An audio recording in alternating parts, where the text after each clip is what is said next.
Foi. Fala, gente, voltei, mais uma aula de geografia. Vamos direto para os slides, né, pra gente já tratar do que a gente tem que tratar, beleza?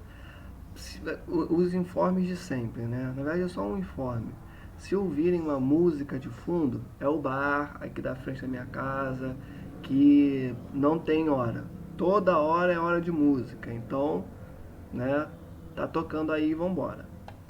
Vamos começar a nossa aula de hoje. Eu tô aqui em cima, né? Eu não tô aqui embaixo como eu costumo ficar, porque, bom, nesse primeiro slide tem um mapa. Então eu coloquei meu rostinho aqui em cima para justamente vocês conseguirem visualizar a parada. Agora, no próximo slide, se eu não me engano, tem um mapa que fica justamente onde eu tô agora. O que eu vou fazer? Eu vou pegar meu rostinho, vou botar para baixo para vocês conseguirem ter uma boa visualização também, tá? Então vamos logo lá para nossa aula. Gente, a gente vai começar a falar hoje sobre economias latino-americanas de base mineral, beleza? A gente está tratando da América Latina pra caramba durante todo esse tempo, tá? A gente vai continuar nessa pegada.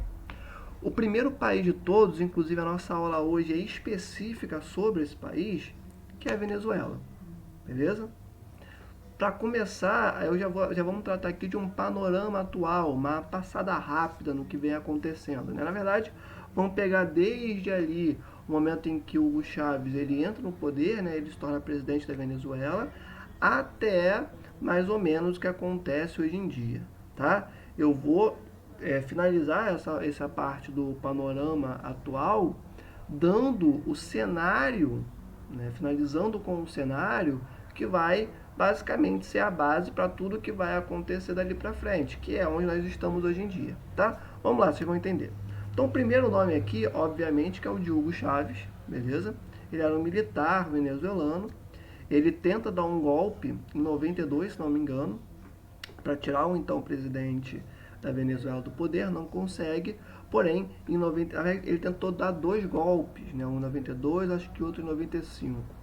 Só que ele consegue de fato, e esse que é o ponto mais importante para a gente hoje, entrar no poder em 99 a partir de eleições democráticas. Então, depois de tentar alguns golpes e não conseguir pegar, né, o poder, que inclusive Chávez tentou dar esses golpes junto de algumas parcelas do exército venezuelano que não estavam contentes com a forma como o então presidente guiava as políticas do país, né, uma desigualdade muito grande, taxa de morte na infância muito grande, miséria, enfim. Então, apoiam Chávez nesses golpes. Fato é que em 1999 ele consegue entrar no poder a partir de eleições diretas, tá? E assim que ele entra, o que ele faz? Ele promove um intenso processo de reformas políticas, econômicas e sociais. Então Chaves entra no poder falando, olha, eu vou reformar isso aqui, eu vou me pautar pelo povo. Eu vou criar reformas políticas, econômicas e sociais pensando nas melhores infraestruturas para o povo, beleza? E aí o que ele fez, né? Alguns pontos que ele fez. Bom, estatizou empresas privadas, estatizar é tornar algo que era particular em público, tá bom? Ele promoveu a reforma agrária, como é muito característico de países latino-americanos, né? A propriedade, as terras eram extremamente concentradas nas mãos de poucas famílias. O que Chaves fez assim que ele entrou na presidência foi pegar essas terras e repartir para o povo. Então ele promove uma reforma agrária.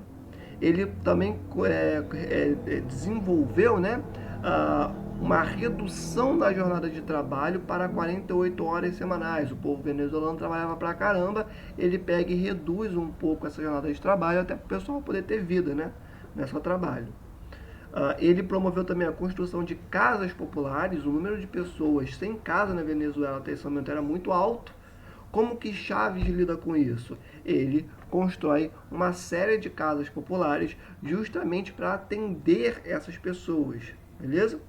Ele também gerou uma ampliação da participação do Estado na exploração do petróleo. E isso, gente, é fundamental. Por quê? A base da economia venezuelana, a base basicamente ficou feia, mas vamos embora. É o petróleo, tá? A economia venezuelana se sustenta sobre o petróleo. Ela é maior, a Venezuela tem a maior reserva de petróleo do mundo. Sacaram? Então, basicamente, quando a gente pensa como que a Venezuela se sustenta economicamente, é com a exportação de petróleo. De tal forma que bens primários não, né? Mas bens muito básicos, né? Do dia a dia de qualquer pessoa, como papel higiênico, escova de dente, enfim, N produtos eram importados. Porque vendia-se tanto petróleo que o restante era comprado de fora com o capital acumulado oriundo do petróleo. Sacaram? Então o que Chaves faz assim que ele entra? Ele olha e fala: cara, a economia da Venezuela é basicamente pautada sobre petróleo. Não faz sentido nenhum que esse bem tão importante, tão estratégico para a gente, esteja na mão de algumas empresas multinacionais. Não faz sentido. Vamos nacionalizar esse petróleo e vamos pegar esse capital oriundo das exportações, né, do petróleo e vamos utilizá-los para bens, para programas sociais do governo. Tá? Tudo isso aqui, basicamente, que eu estou falando para vocês que o Chaves fez, foi se utilizando do dinheiro vindo das exportações do petróleo. Tá bom? Só um minutinho. Eu falei nacionalizar o petróleo. Não é bem isso, tá? O que Chaves faz é aumentar a participação do Estado na exploração do petróleo. Ele foca na empresa nacional PDVSA, né, de petróleo da Venezuela, da empresa estatal da Venezuela, de exploração de petróleo, e ele aumenta a participação do Estado nesse mercado a partir dessa empresa. Tá? Ele dá muitos incentivos, muitos investimentos, né? E a partir disso ele reinveste esses capitais do petróleo em programas sociais. Tá bom? O que tudo isso que o Chaves fez gerou? Uma forte reação de empresas privadas, aquelas empresas que perderam suas fábricas porque elas tinham sido estatizadas, a elite interna, né, que perdeu parte das suas terras, né, que foram destinadas à reforma agrária, além de outros motivos também, e grandes corporações internacionais e setores da classe média não curtiram muito essas reformas que Chaves fez. Percebam, estatização de empresas privadas, reforma agrária, redução de jornada de trabalho, construção de casas populares, aumentou a participação do Estado no mercado de petróleo. Tudo isso diminuiu a margem de lucro de algumas pouquíssimas pessoas da sociedade venezuelana, que por mais que fossem uma quantidade muito pequena, ainda assim tinham muito poder, porque tinham muito capital, tá? Então, por mais que todas essas reformas tenham sido muito proveitosas para o povo venezuelano, uma pequena fatia dessa população ficou muito descontente e promoveu fortes reações contra Hugo Chávez. Inclusive chegaram a retirar ele do poder já no início do século XXI, né, na primeira década do século XXI, dos anos 2000. Só que aí depois o povo colocou ele de volta, o exército colocou o Chávez de volta. Né? Então, desde esse período, a política venezuelana nunca foi a coisa mais tranquila, porque de um lado você tem um governo, né, que ele se pauta em programas sociais, que se pauta em oferecer melhorias de qualidade de vida para o povo, e do outro você tem uma parcela da população que vai contra isso e organiza manifestações para bater de frente com esse governo. Tá? Basicamente é isso. E o governo, né, por outro lado, responde com uma intensa violência. Então isso vai gerando, né, uma sensação de guerra civil constante. Tá bem? Então, essa é a base para vocês entenderem o que acontece hoje em dia na Venezuela, que é basicamente isso, tá? Chávez vai morrer em 2006 por conta de um câncer, Maduro entra no seu lugar, e Maduro bate de frente com uma redução do preço do petróleo internacionalmente, que a gente chama de choque do petróleo, né, mais recente, 2014. ou seja, o produto mais importante da economia venezuelana, perde muito valor agregado no mercado externo, ou seja, a renda da Venezuela, o tanto de capital, de dinheiro que ela vai acumular a partir de 2014 vai ser muito menor. E vamos lembrar, esse dinheiro era fundamental para que ela comprasse produtos primários, então começam a faltar produtos básicos, o que vai gerar ainda mais maior revolta na classe média, e as elites venezuelanas vão se apropriar dessa lógica para estimular cada vez mais o sentimento de revolta em algumas porções da sociedade. É isso. Basicamente é isso. Do plano externo, nós temos os Estados Unidos fazendo uma pressão muito grande, afirmando que a Venezuela não é um Estado democrático. O Trump, inclusive, fazendo algumas declarações de que seria interessante invadir a Venezuela em pleno 2020. Né? Alguns analistas colocam que isso basicamente é porque o Trump tem um interesse na maior reserva de petróleo do mundo e os Estados Unidos têm um histórico de invasão de países que possuem muito petróleo. Isso é fato. E por outro lado, tem aqueles que falam que os Estados Unidos estão defendendo a democracia. Né? Então são esses dois lados aí que existem. O Estado venezuelano, por outro lado, Maduro, fala que isso não faz sentido nenhum, que os norte-americanos querem invadir a Venezuela por conta do petróleo. Ao mesmo tempo, do lado da oposição, você tem Juan Guaidó, que era um senador venezuelano, enfim, que ele se autoproclama presidente da Venezuela. Ele virou um dia e falou assim: eu sou o presidente da Venezuela. Os Estados Unidos reconhecem, obviamente que o Maduro não reconheceu, os Estados Unidos e outros países ali aliados, alguns europeus, reconhecem Guaidó, né, mas o restante do mundo, a grande parte, não reconhece. Maduro continua sendo o presidente da Venezuela e tendo o reconhecimento do exército venezuelano, que é um ponto muito fundamental para entender a estrutura de poder dentro da Venezuela. Tá? Então, foi se complexificando ao longo do tempo, principalmente com a morte de Chávez, mas não é um quadro que começou ontem. A instabilidade política na Venezuela começa desde 99, quando Chávez entra no poder, porque fatias, né, da população venezuelana, que é a minoria, diga-se de passagem, que é a minoria inclusive mais rica, e a classe média, né, que não gostam das coisas que Chávez fez, essas reformas, por mais que tenha tirado milhões de pessoas, né, de uma situação de miséria. Basicamente é isso. Além disso, o governo venezuelano também fala que, além dessa questão da diminuição do preço do petróleo no mercado internacional, há também um movimento de lojistas internos, porque aí um dado para vocês, mais ou menos 70% da economia venezuelana está na mão da economia privada, ou seja, mercados, lojas, enfim, a maior parte está na iniciativa privada. O governo venezuelano aponta que esses indivíduos, né, da economia privada têm tentado boicotar o Estado venezuelano, fazendo impedindo que alguns produtos básicos cheguem até as prateleiras, fazendo estoques mesmo, né, um processo de estocagem de produtos, para que crie uma sensação de falta de produtos básicos.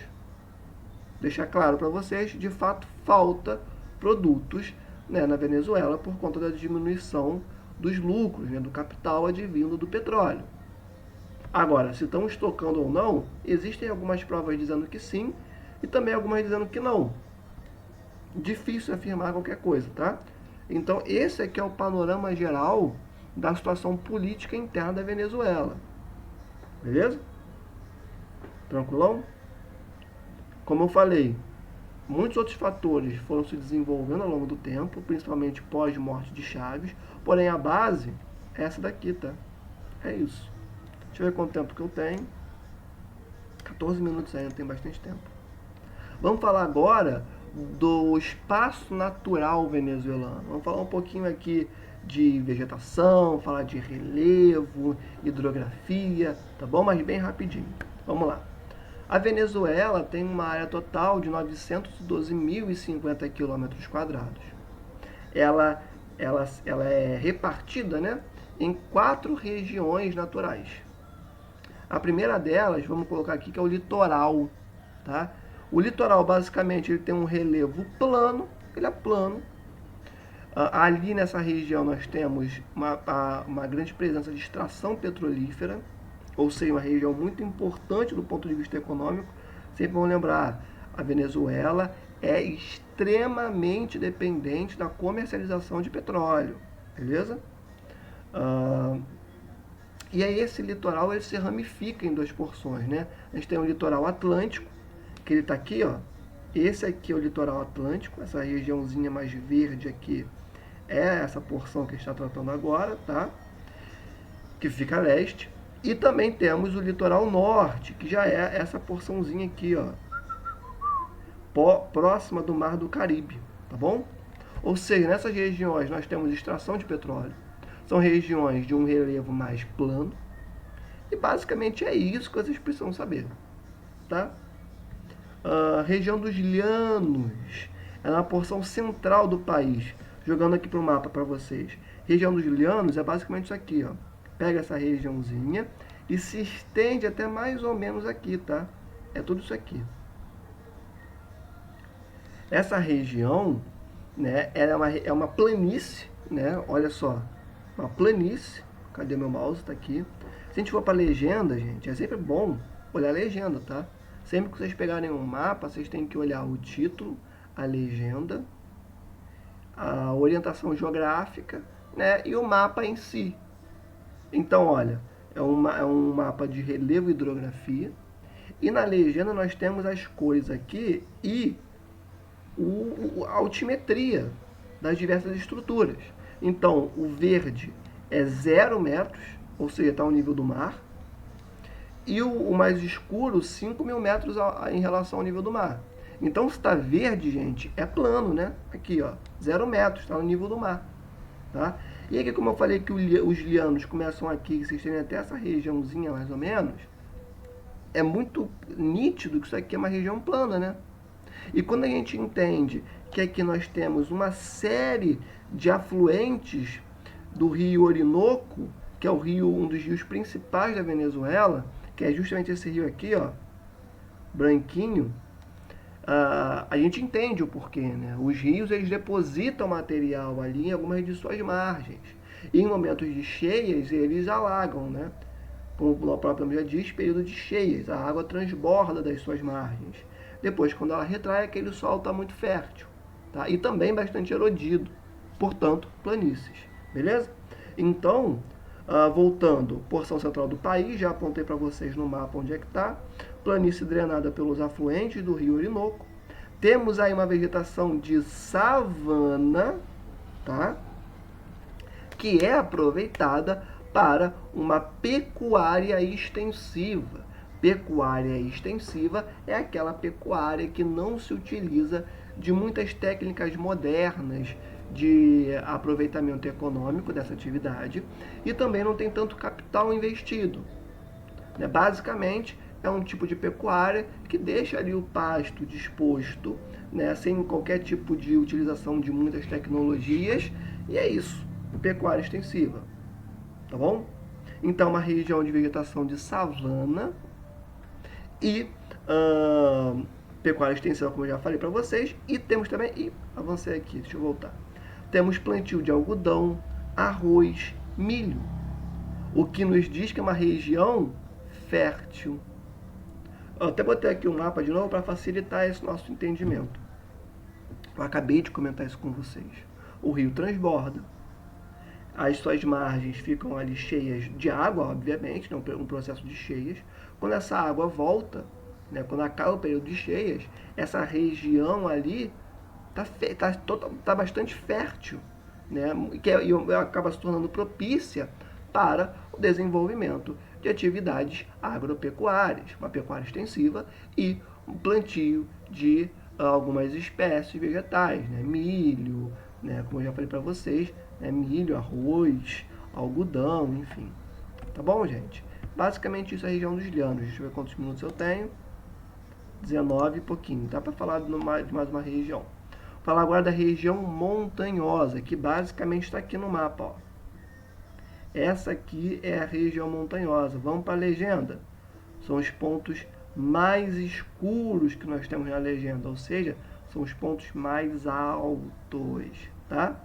Vamos entender um pouquinho daí, dessa região da Venezuela. Está na porção noroeste da Cordilheira de Mérida, que faz parte dos Andes, tá bom? Tá aqui nessa regiãozinha. Separa as planícies dos Llanos do Lago de Maracaibo. Gente, é bom que vocês tenham isso em mente, mas nunca que eu vou cobrar de vocês, né, algum tipo de informação relativo à separação das planícies dos Llanos do Lago de Maracaibo e perguntar se essa é a região montanhosa. Não faz nem sentido eu fazer uma pergunta dessas. O importante é que vocês saibam que ali nós temos o plantio de milho, de cana-de-açúcar, algodão e de café.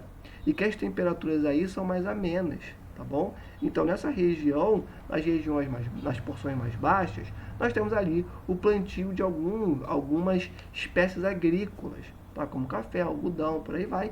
E essas regiões possuem uma temperatura mais amena. Isso é importante vocês terem em mente, tá? Deixa eu ver quanto tempo que eu tenho aqui. Já cheguei a 20 minutos. Vou parar então e aí eu volto na próxima parte. Acabei de ver que eu esqueci de mudar aqui o meu rosto. Mas já vou colocar aqui para baixo. Pronto. Já volto.